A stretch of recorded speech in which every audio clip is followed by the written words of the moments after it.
So long as these problems are not solved, so long as ignorance and poverty remain on earth, these words cannot be useless. These are the words which preface the fourth of 7 broadcasts based on Victor Hugo's great novel, Les Misérables. WOR and the Mutual Network present Orson Welles, distinguished young author, actor, and director, in an adaptation of the book which he has created especially for radio. Each episode portrays some development in the progress of Jean Valjean, a role played by Orson Welles, who is also heard reading the narrative. Les Misérables, Part 4, the episode which is called Cosette.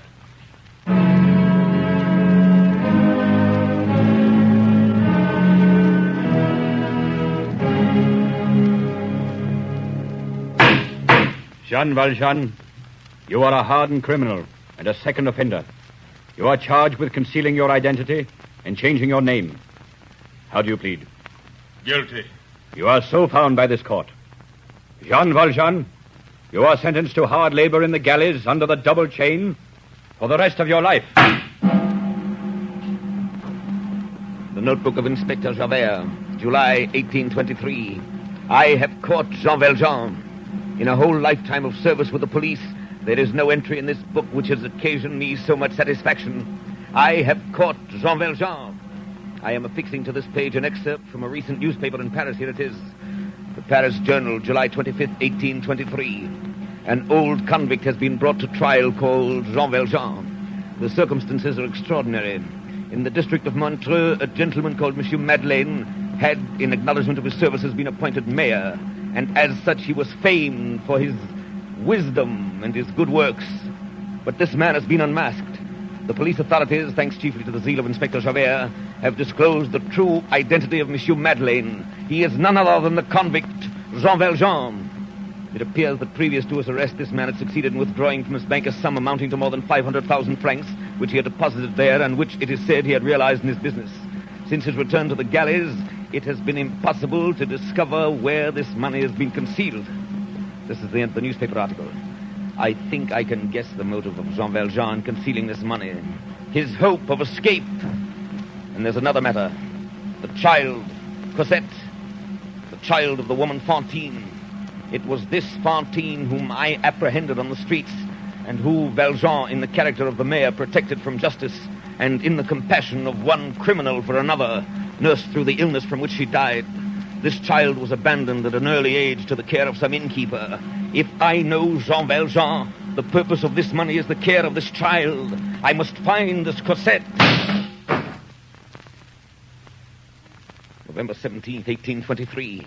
Here is an excerpt from the Toulon Journal. Yesterday, a convict at work on board the galley ship Orient, on his return from rescuing a sailor, fell overboard and was drowned. His body has not been recovered. This man was registered under the number 9430, and his name is Jean Valjean. This finishes it. The case is closed. Jean Valjean is dead.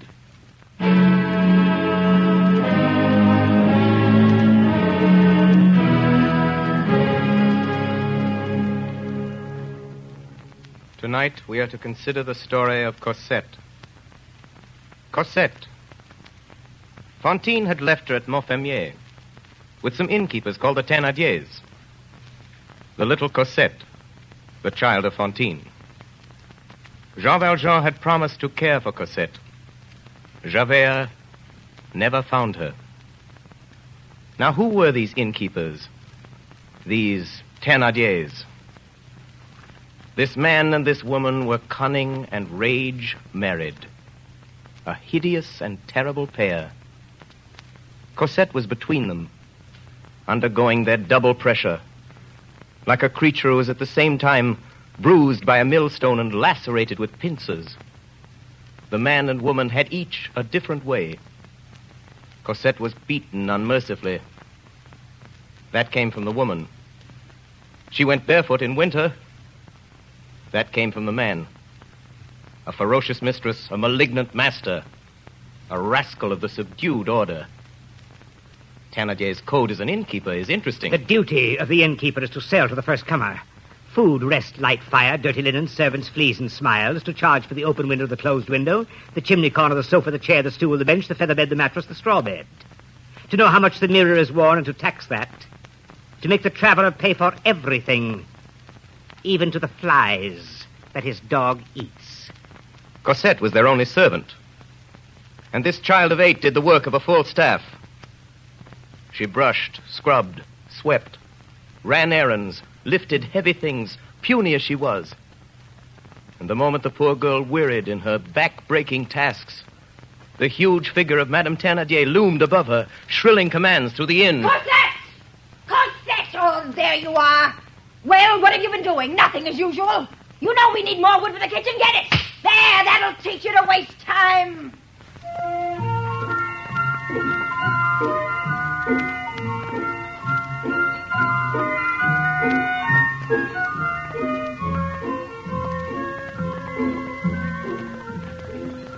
Christmas Eve, 1823. Pretty windows, candy booths, toy stores, parties, and good things to eat.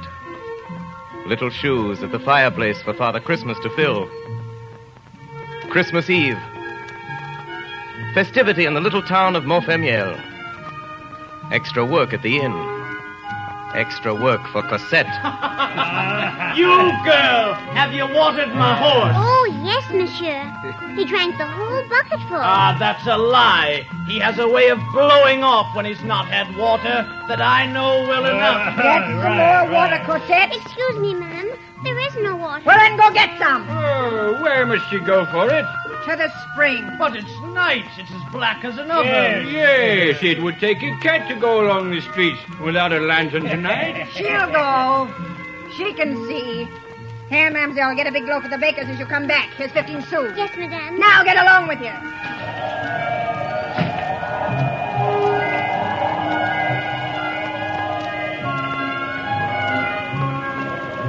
The child fled with her bucket, running as fast as she could. The night was cold, and the spring was far away. Soon, the gleam from the town disappeared, and the darkness became thicker. It was no longer Montfermeil. It was open country. Dark, terrifying country. The child's heart pounded at her ribs. With their ghosts moving in the trees, time after time she faltered and started back towards the inn. But always there appeared to her the more dreadful specter of Madame Thénardier, and she went on. At length she arrived at the spring. Cosette did not take time to breathe. She felt in the darkness for a young oak which bent over the spring, found a branch, swung herself from it, bent down, and plunged the bucket in the water. In that movement, she did not notice that her apron pocket emptied itself into the spring. The 15-sou piece fell from her dress and dropped into the water. Cosette neither saw nor heard the coin fall. She was anxious to start back at once. But the effort of filling the bucket had been so great that it was impossible for her to take a step. For on this night, this starless, terrifying Christmas night, that bucket was heavier than ever before. The woods were blacker. The wind was colder. The child tugged at the stooping weight and managed a few stumbling steps. Terror gripped her. Terror. Terror of something she couldn't see. She began to count aloud. 1, 2, 3, 4, 5, 6, 7, 8, 9. 1, 2, 3. She had to go on, if only for a few steps at a time. She walked on, bending down like an old woman. The iron handle of the bucket was numbing and freezing her little wet hands. On and on, a step at a time. Madame would beat her. Madame would scream at her. Madame would whip her.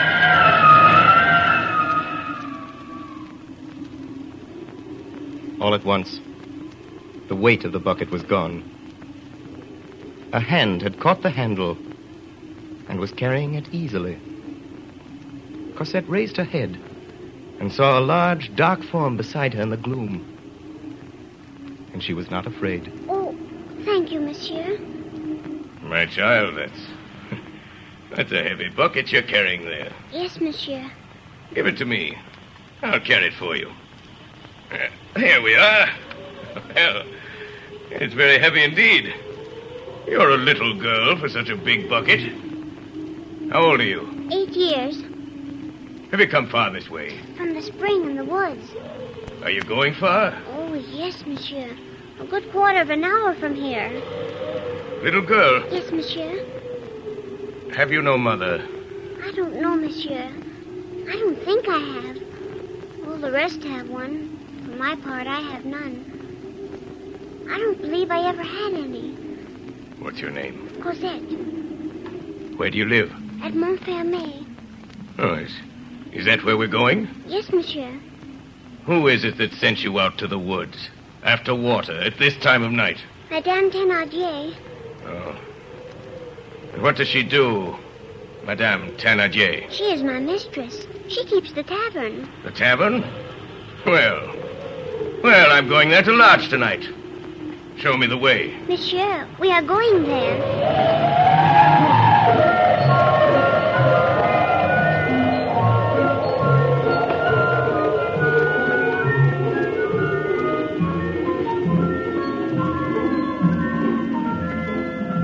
Look, we're on the main street. How far is the inn? We are close by it. Monsieur, may I take the bucket now? What for? Because if Madame Thénardier sees that if anybody else brought it for me, she will beat me. Oh, not on Christmas, my child. Is it Christmas, monsieur? Oh, it's you, is it? Well, you've taken your time. Been playing, I suppose, you little beggar. Madame, here is a gentleman who is coming to lodge. What? Oh, monsieur, come in. Have you a room? My brave man, I'm sorry, but I have nothing. Put me anywhere. In the garret or in the stable. I would pay as if I had a room. 40 sous Very well. 40 sous. in advance. I don't lodge poor people for less. I shall want some supper. If you're prepared to pay, monsieur, very well. Oh, I forgot the bread. Cosette! Cosette! Oh, Madame, the baker was closed. You ought to have knocked. I did knock, Madame, but he didn't open. I'll find out tomorrow if that's true, and if you're lying, well, give me back the 15 sous. Come, don't you hear me? Have you lost it, or did you steal it from me? Well, answer. It's gone, Madame. Forgive me, please, Madame. Oh, so you lost It must have slipped from my pocket at the spring. Oh, Madame, it won't ever happen again. I should say not. I'll teach you to lose my money. Where's that whip? No, Madame, don't whip me, please. Madame. Don't whip me, Madame. Madame. I beg your pardon. But I just saw something fall out of the little girl's pocket and roll away. This may be it. Here it is. A 20 sous piece? Yes. Isn't that what you gave her? Why, yes. Yes, that's it. Cosette, don't ever let that happen again. Get to work. Now, monsieur, let me show you to your room.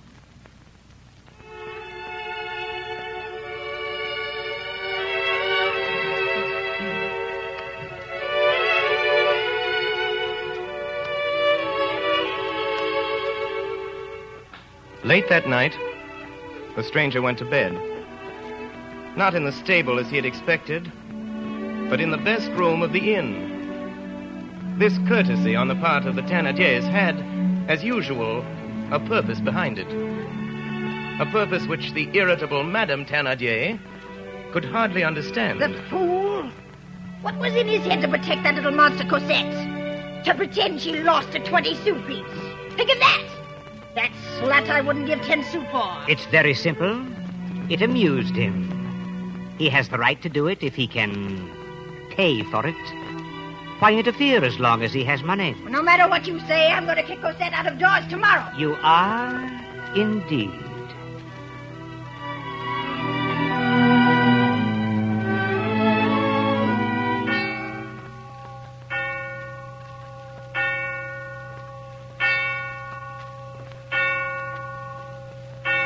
Up so soon, monsieur? Are you leaving us already? Yes, madame. I'm going away. Monsieur, then, has no business in Montfermeil. No, I have not. You do a good business here, madame. So, monsieur. It is a very little place, as you see, and we have so many expenses. I had little girl eats us out of house and home. What little girl? Why, the little girl, you know, Cosette. Well, madame, suppose you were relieved of her. Who, Cosette? Oh, monsieur, take her, keep her, carry her, stuff her, drink her, eat her, and be blessed by all the saints. Agreed. Really? You will take her away? I will, immediately. Call the child. Cosette! Where is my bill? How much is it? Here it is, monsieur. You owe us 23 francs. Ah, Thénardier, what news? He's going to take that beggar Cosette off my hands. I shall go fetch her at once. Cosette! 23 francs, you said. Here you are, monsieur. Pardon, monsieur. There is an extra charge for your candle. That will be 2 francs more. Oh, thank you, monsieur. As to the little girl, I must have some talk with you about that. Well, your wife seems anxious enough to get rid of her. That may be, monsieur. But I must say that I adore the girl. What? You wish to take our little Cosette from us. I'm afraid, monsieur, I cannot consent to that. It is true the child costs us money. It is true the child has faults, but we love her. We must all do something for God. After all, one does not give his child to the first traveler, you understand? I do not even know your name. Now, if I were to see perhaps some paper you have, a passport, perhaps? Monsieur Thénardier, people do not take a passport to come 5 leagues from Paris. If I take Cosette, I take her. That is all. You will not know my name or my abode. You will not know where she goes. And my intention is that she shall never see you again in all her life. Do you agree? Yes or no? In that case, monsieur, I must have 1,500 francs. I was prepared for this. 1,500 francs. There it is. Come along, dear.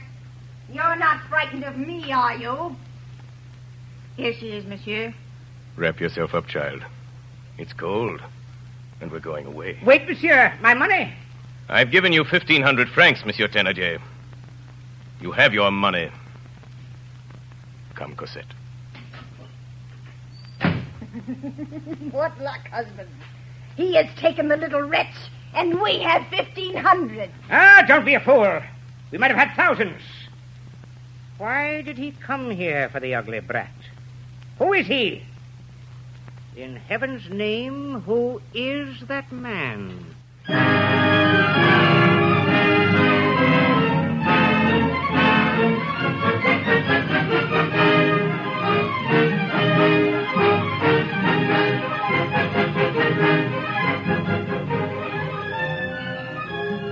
Who was that man? He was Jean Valjean.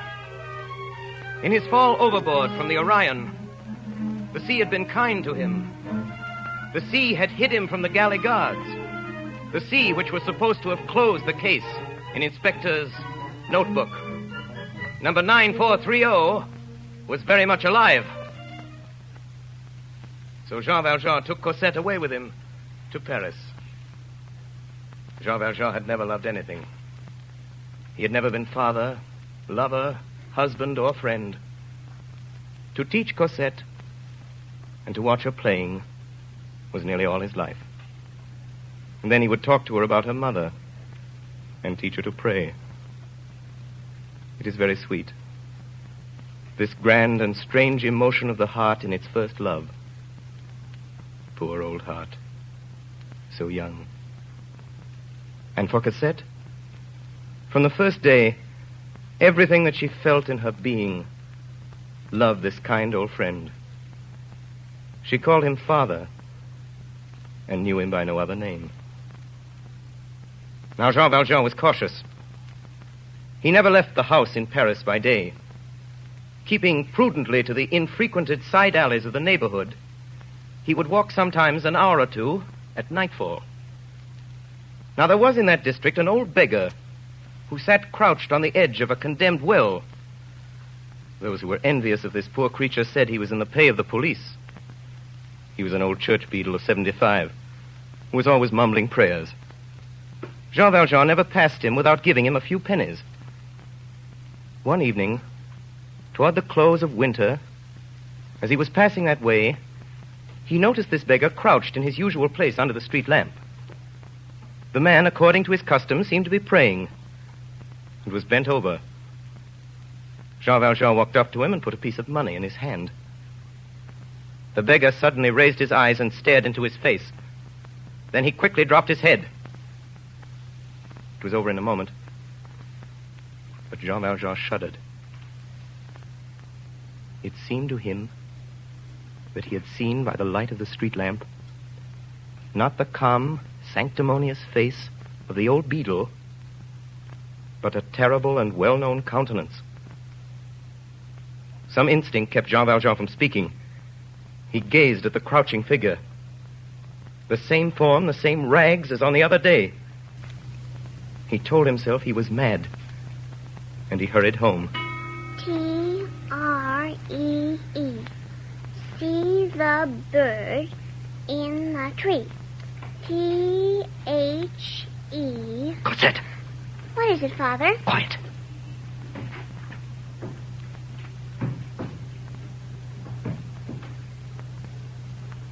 It's someone in the hall, Father. Who is it? Lie down, dear. And don't talk.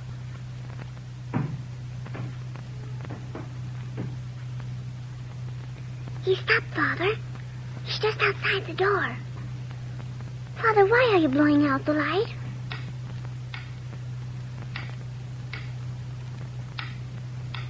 Father?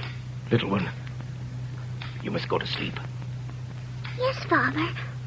But what does he want out there? Please, Cosette. Yes, Father.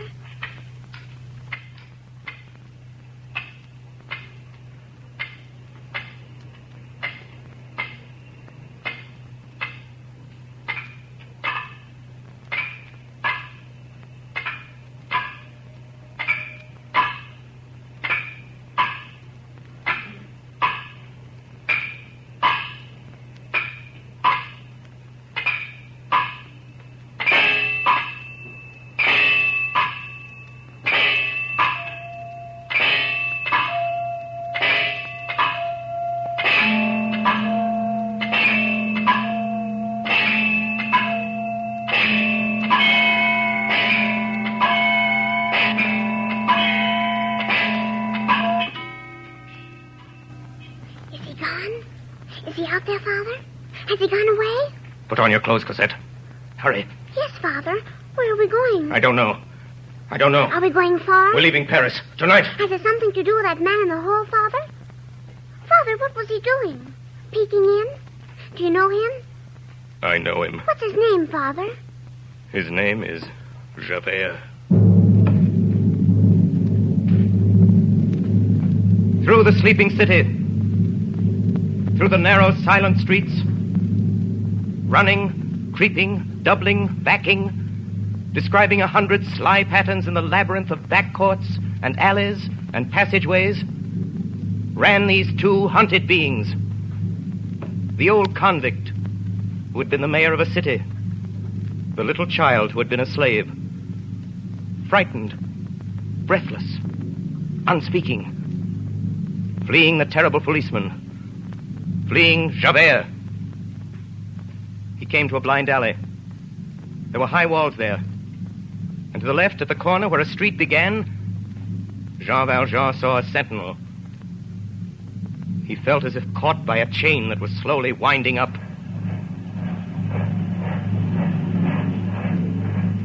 At this moment, a muffled and regular sound began to make itself heard at some distance. Soldiers. Jean Valjean saw the gleam of their bayonets. They were coming towards him. They came slowly, stopping to examine the recesses of the walls, to search the entrances of doors and alleys. Javert led the way. There was only one thing possible. In the prison ships, the old convict had learned a strange art. The art of climbing without ladders or ropes, of supporting himself by the back of his neck, his shoulders, his hips, and his knees. The art of raising himself straight up the right angle of a wall to the height of a 6th story. Jean Valjean looked up the wall and measured the distance with his eyes. About 18 feet. The difficulty was Cosette. He needed a rope. Where could he find a rope? At midnight, on a deserted street. Then, Jean Valjean saw the street lamp. Now, at that time, there were no gas lamps in the streets of Paris. The lamps were raised and lowered by cords. Traversing the street from one end to the other were these cords. The wheel on which the rope was wound was locked below the lantern in a little iron box. Jean Valjean sprang the bolt of this box, and an instant after was back at the side of Cosette. He had a rope. A half minute, and Jean Valjean was on the top of the wall. Another, and he pulled up Cosette. The next instant, they were safe. Safe on the other side. Search the blind alley! He's got to be there! Search the best! He can't vanish! He can't left! He can't fly! Search for him! He's got to be there!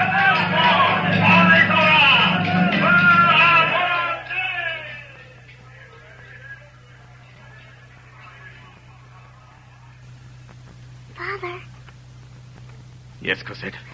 can I talk now? Yes, little one. Father, where are we? What is this place? I don't know, my child. Father, how long will it be till Javert finds us here? He won't find us here.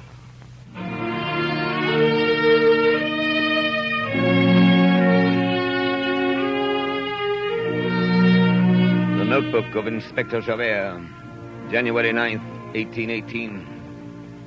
This is the anniversary of Jean Valjean's escape. This is the date of my failure. This is the day when Jean Valjean eluded me and vanished almost before my eyes in a closed and guarded street. To think that this man is free, alive somewhere in the world and laughing at justice. But give justice time. I can wait. I have waited before. I can watch. Jean Valjean is my man. Someday I will catch him.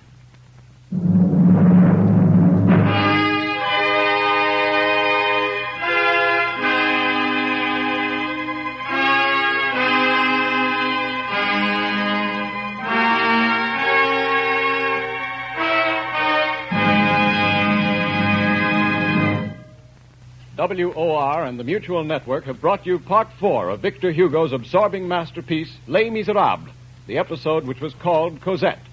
Orson Welles, distinguished young author, actor, and director, played the role of Jean Valjean and was also heard reading the narrative passages which bound together the dramatic action. Assisting Mr. Welles were Martin Gable as Javert, Estelle Levy as Cosette,